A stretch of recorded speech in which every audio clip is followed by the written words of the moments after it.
Bonjour. Cette semaine sera consacrée aux commentaires de l'actualité européenne et plus particulièrement française. Emmanuel Macron a donc remporté avec 66% des votants cette élection présidentielle. La victoire d'Emmanuel Macron va avoir des conséquences importantes sur l'avenir de l'Union européenne et donc de la France. J'y consacrerai donc ce bulletin avant de revenir ensuite au format habituel des bulletins économiques. Vous croyez sans doute avoir un nouveau président de la République en France. En réalité, il est le gouverneur de la province France. Une France soumise et diluée dans le bloc d'une Europe fédéraliste. Une France inféodée à Bruxelles et à Francfort. Après avoir été adoubé par toute l'oligarchie européiste, il a immédiatement été chaudement félicité par M. Juncker, Tusk et Mme Merkel, Mogherini et consorts. Inconnu il y a 3 ans, ce jeune technocrate est successivement passé par la haute administration, la banque d'affaires Rothschild et l'Élysée avant de devenir ministre de l'économie. Le bilan socio-économique pitoyable de Hollande est donc le sien. Fait incroyable, la caste au pouvoir l'a fait élire pour la première fois sans qu'il n'ait jamais brigué le moindre mandat auparavant. Un vrai petit perdreau de l'année. Emmanuel Macron ne fait pas mystère de sa vision de l'Europe ni de la zone euro. Pour lui, il faut une intégration plus poussée encore, une union toujours plus fédéraliste. L'Union européenne, cela n'a pas marché depuis 25 ans parce qu'elle n'était pas encore assez fédéraliste. Vous allez voir ce que vous allez voir. Nicolas Sarkozy nous avait fait le même coup en 2007 avec le traité de Lisbonne. On a vu les résultats catastrophiques. Son duel face à Marine Le Pen au second tour a montré qu'il refusait tout patriotisme économique au sens où nous l'entendons. Pas de priorité nationale, pas de protectionnisme intelligent, mais plus d'ultralibéralisme, peu importe que la politique d'austérité de l'Union européenne cause un saccage social et fasse de la répression financière sur l'épargne des Français.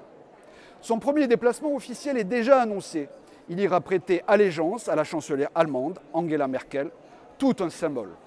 En quoi consistera le projet de Mme Merkel et de M. Macron? Nous, les patriotes français au Parlement européen, qui veillons sur vos intérêts nationaux, voyons se dessiner depuis 2 ans déjà le sombre dessein des européistes fanatiques. Les 5 présidents des institutions supranationales et les groupes politiques des républicains, socialistes, centristes et autres verts et rouges s'agitent pour imposer un ministre de l'économie et des finances de la zone euro qui aura un budget propre, un trésor public propre, une gouvernance économique particulière. Retirer aux 19 États de la zone euro ce qu'il reste de pouvoir économique, tel est le projet des élites européennes déconnectées des peuples pour sauver leur usine à gaz. Dites-vous bien qu'ils ne reculeront devant aucun sacrifice des Français pour sauver l'euro-monnaie unique et le système bancaire de la zone euro en danger. Mes chers compatriotes, attendez-vous maintenant très vite au discours sur la création d'un nouveau gouvernement économique de la zone euro. Fini le ministère de l'économie de Bercy, il faut moderniser et passer au stade fédéral. Ils savent mieux que vous ce qui est bon pour vous.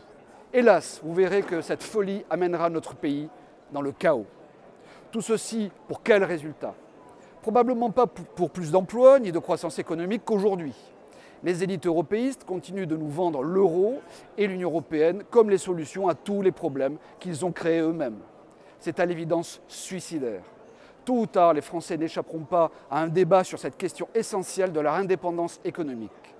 Les suffrages qui se sont portés en France sur Marine Le Pen, sur Nicolas Dupont-Aignan, sur François Asselineau seront de moins en moins minoritaires face aux grands événements qui vont se produire dans l'avenir. Bref, les patriotes doivent se mobiliser pour les mois à venir. Le gouvernement de M. Macron ne sera que le recyclage des vieux politiciens français disqualifiés qui ont ruiné notre pays. Le parti En Marche est en fait un grand radeau de la Méduse. Le nom de son Premier ministre circule déjà. Quel sera le nom du prochain Premier ministre? Hollande? Non, quand même pas. On peut peut-être penser aussi à M. Attali, l'éminence noire du président Mitterrand, il y a déjà plus de 35 ans. Il ne sortira donc rien de nouveau de tout cela. Et pour achever de nous inquiéter, M. Juncker a déjà, depuis dimanche, donné ses instructions au jouvenceau Macron. Le président de la Commission européenne a mis en garde les Français « Vous dépensez trop ». Non élu, le commissaire européen à l'économie, Pierre Moscovici, a rappelé aussi à Emmanuel Macron que la France était sous le coup d'une procédure pour déficit excessif et devait ramener durablement le déficit budgétaire sous la barre des 3% du produit intérieur brut. Traduisons, trop de dépenses publiques. Donc il faut mettre en place une politique d'austérité. Et pour cela, le syndic de faillite Moscovici l'aidera à faire les poches des Français. Comme en Grèce, comme à Chypre, comme au Portugal, comme en Espagne.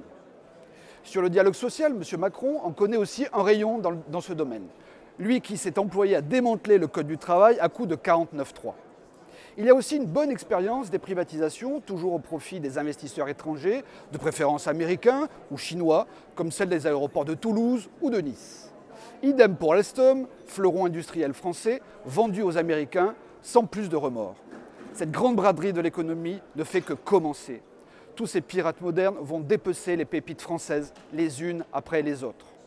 Alors, chers compatriotes, préparez-vous, car leur programme de pillage sera de briser le modèle social français pour renflouer l'euro et maintenir le système financier à flot, de compenser les salaires et de les baisser par des marges sur les petites entreprises pour assurer les profits des multinationales au nom du droit de la concurrence européenne, d'ignorer les cris d'une population qui souffre pour se mettre au service des puissants et de la finance mondiale, d'ouvrir toutes grandes les vannes de la machine migratoire pour soi-disant soutenir la croissance économique.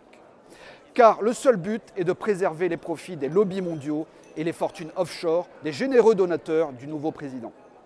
À terme, l'Union européenne court à sa perte et le pire, nous avec. Dans les mois qui viennent, nous aurons donc probablement une union sacrée entre les gouvernements français et son homologue allemand, la chancelière Merkel, pour construire leur grand projet idéologique, les États-Unis d'Europe et la germanisation de l'économie française. Vous pouvez compter sur les élus FN au Parlement européen pour faire entendre votre voix et pour rester vigilants face aux trahisons des dirigeants français. À bientôt!